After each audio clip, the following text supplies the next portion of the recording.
Great to see you. Hi, Jorge. So, ladies and gentlemen, we will kick things off with number 3 ranked UFC welterweight contender, Jorge Masvidal. First question will go to Jim Varsone from the Miami Herald. Jim, you're unmuted. All right, thank you so much. I just wanted to know, first of all, just what is it like to get in here, be part of this super card, and also be there at Fight Island? This is the first big event ever at Fight Island. I love popping cherries, so it's pretty cool in that sense, you know, to be the first to headline here in Abu Dhabi and stuff. But much like I said, leading up to my last fight, I try not to get too involved in the moment because I might get overwhelmed in the moment. So I just keep reminding myself, no matter how cool this is and how many cool things I'll do along the journey, it's just a fight, and I got to keep reminding myself it's just a fight. So right now, my emotions are, I don't let myself get overwhelmed by everything cool that's happening and stuff. I'm just here to fight. You know, if it was here in England, Mars, Saturn, I'm just here for a fight. And Gamebred, what is it like with the time differential that'll be in place for this fight? Does that even weigh a part in your mind, or that doesn't even matter what time the fight is? It matters because not only did I have to get adjusted rather quick to the time here, but I have to get adjusted to fighting at 8 in the morning. Go figure. Besides a little bit of weight that I got to cut, you know, so it makes the journey a little bit more memorable. How has the training been? Did you do anything even to like help Dustin get ready for his fight or anything like that to just stay in shape, even though not knowing this fight was going to be here? Well, I definitely gave Dustin and a couple other friends of mine a couple rounds in sparring and wrestling, whatever they needed. I just wasn't trying to get burnt out, so I wasn't in the gym every day. I was doing other things like running the beach or swimming, playing spike ball, different things to just keep my body active, lifting weights, doing circuits. As if I'm at the gym all day long on the mats, I feel like I would have got burnt out with no opponent, no nothing. And when I would have had a fight, you know, I could have got a little burnt out. So I decided just not to be in the gym full time all the time, but I'm in relatively pretty damn good shape. And then lastly, for me, we've got the South Florida connection here in this fight, in this big main event and all. How do you feel about, you know, him being training in South Florida with Sanford, you're training with American Top Team, you're a Miami guy, and just representing South Florida and just a little pride factor too, coming out on top, representing South Florida like you have been? Yeah, ain't no connection whatsoever in any way, shape, or form. The only connection is my knee to his jawbone. There's nothing, that guy's not from Florida. He doesn't even train there right now currently, so he's nothing to do with Florida. He was just another tourist passing by. All the best, man. Go get him. Thank you, my brother. Thank you, Jim. Next, we have Nesta McGregor from BBC. From the UK. This fight is a bit of a gift. You wasn't expecting it. Are you as prepared as you'd like to be, or would you have preferred this fight to be in a month or two? You gotta ask better questions than that. 6-day notice, how prepared could I be, you know? I'm as prepared as I need to be for Usman, but obviously it's not like a full training camp. It's not like I had 6 weeks to prepare. That'd be different. My weight wouldn't have been as high. So I'm not gonna say my weight-wise I'm 100%. You know, but everything else, my mind is ready, my heart is ready, my skill set is better than him on any day of the week. So I just get to go out and prove it come this Saturday. Okay, you just spoken about with the previous journalist about your Miami connection. We all know your story, you know, from fighting in squalid gyms to this. If there's a movie about your life, who plays you and how does it end? Do you have the championship on Saturday? I have the championship and a lot more on Saturday. And who plays me? I don't know. A lot of these Hollywood actors are a little wishy-washy, and I wouldn't want these guys portraying me in any way, sense, or form, a lot of them. So it'd be tough to find the right one. No worries. It sounds like you'll play yourself. Thank you very much and good luck. Yeah. Thank you, my brother. Have a great day. Thank you. Next, we have Jeff Wagenheim from ESPN. Hey, Jorge, I apologize if someone asked this because I had to jump on the call a little bit after it started, but with Mike not able to be in the corner, have you settled on all of who will be in the corner? We have one fewer person, or have you enlisted somebody else to be there with you? Yeah, we'll have an extra person. Secret weapon of mine will be there. We're ready to go, man. It obviously sucks. I really wanted Mike Brown to be right there in the corner because he's put in so much mat time, phone time, tape time, running alongside of me, cutting weight alongside of me. We were friends and sparring partners and training partners long before he became my coach. So when he took on the role as one of my head coaches, has brought me this far. It's just devastating news when I found out that Mike Brown was not going to be in my corner. But the show must carry on, and Mike will be there in spirit. And I got to do this for my boy, man, Mike Brown. So, secret weapon. We're not going to say who the secret weapon is. We want to keep the suspense going until Saturday.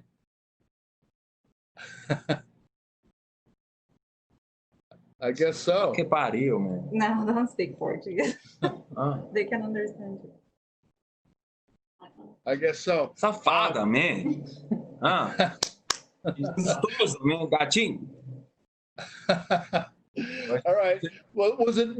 I mean, obviously, Mike is an important guy to be around you, as you just said. Then, when he tested positive, were you concerned about yourself being able to? Obviously, you passed tests, so it looks like we're all set. But did you have some concern right away? Like, man, we've been training together. He didn't look like he was sick, and all of a sudden, I've been training with this guy. Am I gonna get bounced from this fight as well? Well, we would need a lot longer than this interview for me to break down what's going on with this coronavirus, what my opinions are, and from asymptomatic people, and whether this thing was made in the laboratory or not. So we're not gonna even get into that. But I know God's got my back, and I knew I wasn't gonna be sick. I'm not. Sounds good. One last thing.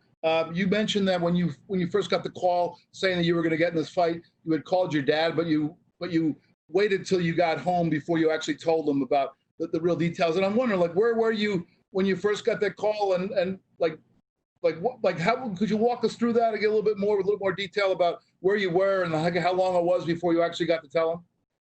It was 4th of July, America's birthday. And though a lot of people were trying to stop that day, which I don't know why they were trying to stop America's birthday from celebrating protesters and stuff, I was at a good friend of mine's house, Abraham's brother Malky, eating barbecues and, with the family. My family was there, his family was there. We had fireworks going up, and we were negotiating the deal when it finally got signed. So I told my father, and I just teased him. I have really, really good news, but I can't tell you what it is and this and that. And then when I got there, I told him, and he was happy as could be, man. That sounds great. As well, he should be. And I got the good news on America's birthday, 4th of July. Well, you may get some more good news this weekend. Good luck this weekend. Stay safe, and see you again. Thank you, my brother. Have a good day. Thank you. Next, we have Spencer Kite with UFC.com. Hey, Jorge. Obviously, you said earlier that, preparation for this and getting it on 6 days' notice, certainly not ideal. But as somebody that's been in the game as long as you have, who's been through as much as you have, what makes you uniquely prepared to take an opportunity like this and make the most of this opportunity on Saturday? Well, the reason I'm here is because I've taken opportunities like this before in the past. I just didn't get no credit for it or whatever it was. They went unseen, but I've done this many times in my career, situations similar to this. So that's it. I just got to take advantage of it. At the end of the day, it's a fight. It's not a math test. It's not a SAT thing that I maybe not be the best at. It's what I love to do the most, what I've done since a child, my fascination since youth. So I just got to go out there and believe in myself and give it everything I got. And on top of it, my opponent, I don't got faith in him. I don't, there's other guys that I would have said, maybe I need more than 6 days, A lot of guys that I fought in the past that I wouldn't have took it on 6 days. Usman's like the perfect guy to take it on 6 days. What makes him the perfect guy to take it on 6 days? Well, besides him having 17 different personalities and me not knowing which one's going to show up to fight, I think he's weak-minded. I gotcha. You mentioned in there doing stuff like this before and not getting credit for it at times. This last year, you've gotten a ton of credit, a ton of recognition for the year you put in.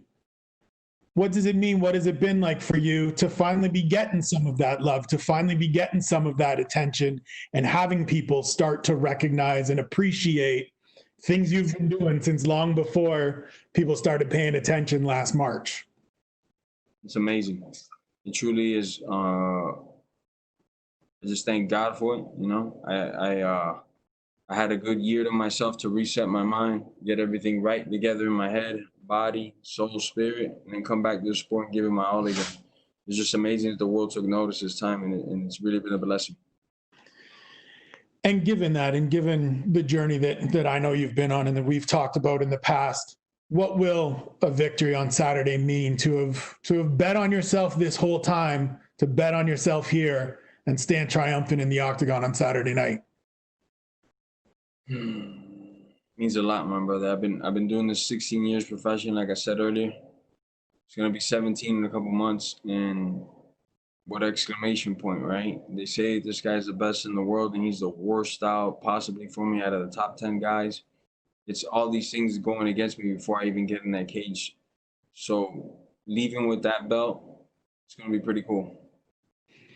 All right, I appreciate it, man. All the best. Good luck on Saturday night. Thank you, my brother. Thank you, Spencer. Next, we have Carlos Contreras. Hola, Jorge, ¿me puedes escuchar ahí? Sí. Estábamos en Miami hace 5 meses más o menos cuando Dana dio la noticia, fue el incidente ahí con Kamaru. ¿Sientes que fue destino, que de todas formas pasara lo que pasara, esta pelea iba a suceder en Fight Week, con todo lo que se dio en los meses de negociación, todo? Garantizado. Yo creo que fue de más allá de Dios Todopoderoso. Dios no le gusta cuando la gente se mete conmigo. Y el UFC me estaba tratando de meter el pie, regalando el puesto mío a otra persona que lo iba a aceptar por mucho menos dinero de lo que debe esa misma persona coger. So, Dios no le gustó eso para nada y sucedió lo que sucedió y aquí estoy, listo para el combate. ¿En algún momento salió de tu cabeza Usman o como dice Dustin, seguiste trabajando y pensando en que podía darse esta pelea con las condiciones que tú querías? Nunca salió de mi cabeza, pero no estaba en mi cabeza. Si pasaba, pasaba. Si no, yo sabía que en el futuro algo iba a pasar. Pero como te dije antes, Dios no le gusta que la gente se meta conmigo. So, aquí estoy. ¿Cómo has sentido la respuesta de la gente? Porque obviamente Gilbert ascendió muy rápido, pero hoy parece que este evento lo quiere ver más gente. Parece ser que es un evento que va a vender más pay-per-views. Mucho más gente lo quiere ver. Desde que yo he entrado, las preventas han subido por el techo, la cobertura de la pelea ha subido el triple. Son números nomás, no estoy hablando opiniones. So, es garantizado que yo he traído un público completamente diferente, una energía completamente diferente de más de que esas dos personas tenían combinadas. Se ha hablado mucho de este dato de las casi 50 peleas para llegar a la pelea del título para ti. ¿Representa algo el cinturón? Porque sé que siempre has hablado de que a ti hoy te interesa más el dinero. Hoy la pelea del dinero es la del cinturón, obviamente, pero que a ti te interesa más hacer algo por tu familia, ¿no? Sé que tener a tu papá contigo en Estados Unidos ha cambiado mucho tu forma de ver las cosas. ¿Representa algo a ti ese número? Primero. Y luego, segundo, creo que hay mucha gente que se quiere olvidar que ya peleaste por el título en Strikeforce. Sí. Bueno, mi hermano, yo siempre siento que los latinos trabajamos el triple de duro y los pagan mitad del precio. Eso ya tenía que venir a un fuerte no. So, por eso que la pelea se cayó al principio, no me estaban dando el valor mío. Y tuve que aceptar la pelea en 6 días con 20 libras para perder, para que me dieran el valor mío. Pudimos llegar más cerca de lo que yo quería. No llegamos a los números que yo quería, pero estábamos más cerca. Así es la vida. Voy a hacer todo lo que yo pueda el sábado para eliminar a esta persona. Ya que mencionaste las 20 libras, mucha gente se pregunta, ¿te comiste toda la pizza o era nada más para la foto? No, era nomás para la foto, nomás. Le di una mordida. Tenía 7, 8 personas conmigo en el avión. Hay que darles de comer a estos caballos. So, paramos el avión. Tenía que probar la pizza cuando en Roma, ¿no? So, la probé, les di una mordida y ya. Y finalmente, Jorge, obviamente tienes a todo el público latino de tu lado, So, por tu por herencia eso que la cubana, pelea por se tu cayó herencia al principio, peruana, no me estaban y ahora dando el también valor. muchos mexicanos que te siguen por la conexión latina nada más y por el tema del mezcal. Y señor, recuerdo mezcal, no se olviden. Yo creo que muchos latinos se ponen detrás de mí porque soy un guerrero nomás, porque no me doy por vencido y tengo el espíritu de latino que todos los latinos pueden ver, de sur, centro y el Caribe. Pueden ver que tengo el mismo espíritu que ellos, que no me doy por vencido, que tengo valores y principios, me gusta trabajar duro y no voy a tomar que nadie me diga no, ni dejar que ninguno de estos demonios ni diablos me aguante abajo. Yo voy a hacer lo que siempre he sido, representar por mi público latino. Muchas gracias, Jorge. Gracias, man. And next we have Damon Martin from MMA Fighting. Hey Jorge, in the lead up to this fight, you've talked openly about the last time you suffered a loss in the UFC to Wonder Boy. But when you think about the resurrection, what you've done these last couple of years, can you kind of put into words like what this last couple of years has really meant to you leading to this moment to fight for your first UFC title, to kind of cap off everything you did in 2019? It's kind of crazy when you think about the last couple of years for you. Yeah, it's been a roller coaster, man. It's been up and downs, downs and ups, and snap. Even in my downers or my highs, it's been an amazing journey. I love it. I love what I do. That's why I'm still here. So I got double the years fighting professionally than most of these guys do. And that's not an opinion, that's more of a fact. So I got more KOs than a lot of these guys have victories because I love what I do. If I didn't love what I do, the money couldn't get me in here after all these years. I love what I do, and it's the only reason I'm still here. Leading up to this fight, you obviously talked a lot about, being paid your worth, and you got your deal done, and obviously you said you got, pretty much what you wanted. But you became kind of a voice for that, for the few weeks you were really talking about that, kind of leading that charge. When this fight is over, you got a title around your waist. Do you still want to be that guy? Do you still want to lead that charge for fighter pay, things like that? Still leading the charge. I think I just set an example to lead the charge. They offered me a deal, I didn't like it. I didn't take it, God fixed it on the back end for me. They came back with a much better deal. So I'm here. If not, believe me, this is not nowhere near the same deal where they offered me before. If not, I wouldn't be here. I'm leading that campaign, and whether I have the belt or not, which I am going to have the belt, but if I wasn't competing for the belt, I'd still be campaigning for a belt around my waist. I'm still going to be campaigning for not just more money for me, but for all my brothers and sisters in the sport, especially when it comes to a revenue share of the pay-per-view. That's really what I'm voicing my opinion of. Absolutely. When you were fighting Ben Askren last year, you talked about the personal nature of that, some of the crazy things he had said, and how you kind of felt about that. It did become personal for you. Where is it personal with Kamaru Usman? Is it that kind of level of personal like it was with Askren? Like I said in the Askren fight before and after, it's never personal. It's always bitten it, and it's just people that I probably didn't get along too well with, But Usman, for a fact, has crossed lines, and no other competitor that I've fought have talked about. He's talked about things he's gonna do to my butthole, which I don't understand why he's talking about my butthole. He's talking about my ethnicity, whether I'm this or that. He's telling people that I'm saying I'm God. You can't find the video or a Twitter thing or nothing ever saying that I said I'm God. So this guy's just doing a lot of things that are going to cause him to get hurt in a very violent way. And if the referee trips on the way to stopping me and I get to get a couple extra punches, I wouldn't mind. The super necessary punches is what you're saying? They're going to be a little bit more than the super necessary punches. It's going to be something a little special around, I'm going to have to go into my fast forward speed and truly send this guy to another plane.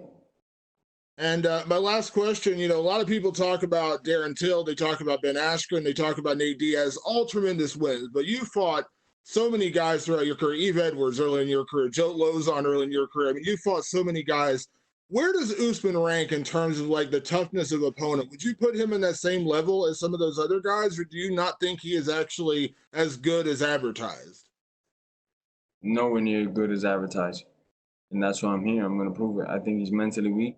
And I can't blame the guy either. He's got 17 personalities. He should have had him diagnosed, and maybe each one of his personalities needs to be on Adderall or some type of substance that he doesn't have so many personalities. So it's just his mental weakness is going to come out on Saturday in an abundance. The world's going to see it, that I just took full advantage of this individual in his weak-ass ways.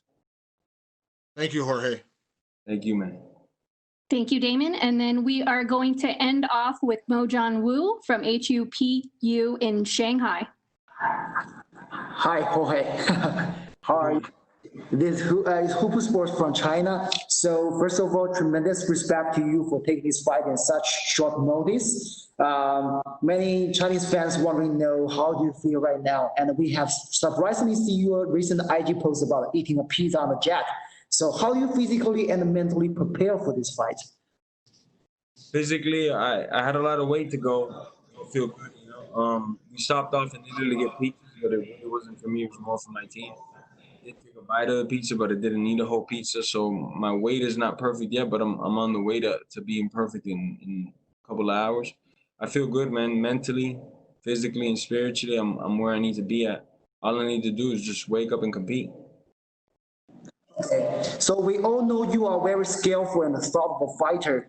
But honestly, would your coach Mike Brown's ambitions would bring you any challenge for this title fight?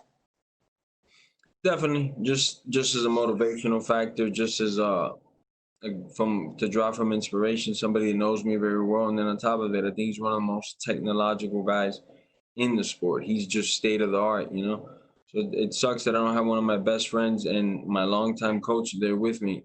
But the show must carry on. I must do what I must do, and I'm just gonna do it a little bit extra more artful and painful since I didn't have Mike there.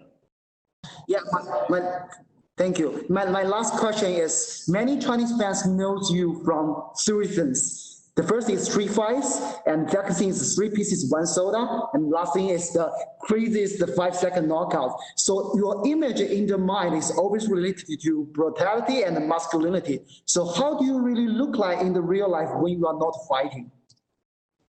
Well, I'm not punching people in the face that are not fighters in real life. You know, it's not like I'm some animal that's just attacking people. My thing is easy to get angry. If you don't disrespect me, I won't disrespect you type of person. And I got a lot of love for every individual, every human being. I think God created us all, so that's why I call everybody my brothers and sisters, you know. So for the most part, I get along with most people. It's just in my sport, there's a lot of idiots, man, as you can tell. And there's only one way to deal with these idiots and these animals, and that's Okay, good luck on Saturday. Thank you. Thank you. Thanks, Jorge. Good luck this weekend.